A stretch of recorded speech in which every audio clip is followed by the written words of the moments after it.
نذیر اور آپ دیکھ رہے ہیں سریعام نیوز۔ فخر الاسلام فیصل کی رپورٹ شامل کرتے ہیں۔ گلوبل رائٹرز ایسوسی ایشن کے بانی اور صدر چودھری محمد نواز کی جانب سے پریس کلب گلیانہ کے اعزاز میں پروقار زہرانہ کا اہتمام مقامی میرج ہال میں کیا گیا، جس میں ممتاز صحافی، سابق ممبر پنجاب اسمبلی چودھری عامر عثمان عادل اور چنار فی ڈائلسس بھمبر آزاد کشمیر کے سینئر نائب صدر جناب عتیق الرحمان برسالوی نے خصوصی شرکت کی۔ اس موقع پر اظہار خیال کرتے ہوئے عامر عثمان عادل نے کہا، پہلو اور بھی روشن اس لیے ہو جاتا ہے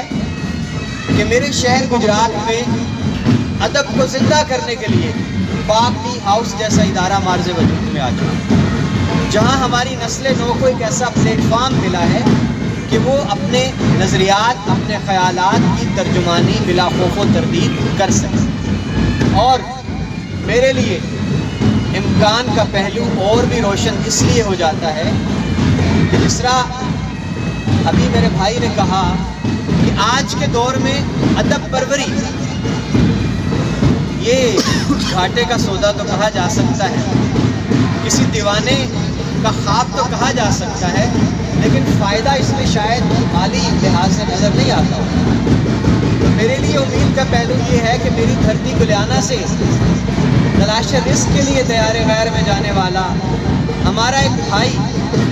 اگر پوری دنیا میں ایک لڑی کے مانند لکھنے والوں کو فروغ دیتا ہے، ان کے مسائل کے حل کی بات کرتا ہے،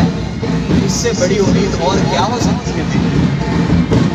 اور سب سے خوبصورت پروگرام جو مجھے ان کے منشور کی لگی وہ یہ تھی کہ نہ جانے کتنے جوہر قابل ہیں ہمارے معاشرے میں جو مٹی میں پڑے رلتے ہیں۔ ساگر نے کہا تھا کہ یہ الگ بات کہ تعمیر ہو نہیں سکتے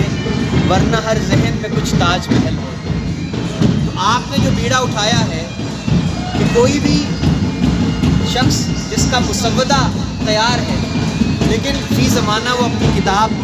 پبلش نہیں کروا سکتا، تو بلا شبہ آپ کی ایک بہت بڑی ادب پروری ہوگی۔ خوبصورتی ہے اور کامیابی ہے اس مزدور کے جو خون پسینے کی کمائی ہے وہ اس میں شامل ہوتی ہے، اور پھر وہ ادارہ مزید جو ہے نا وہ مضبوطی کے ساتھ اچھے طریقے سے اپنی خدمات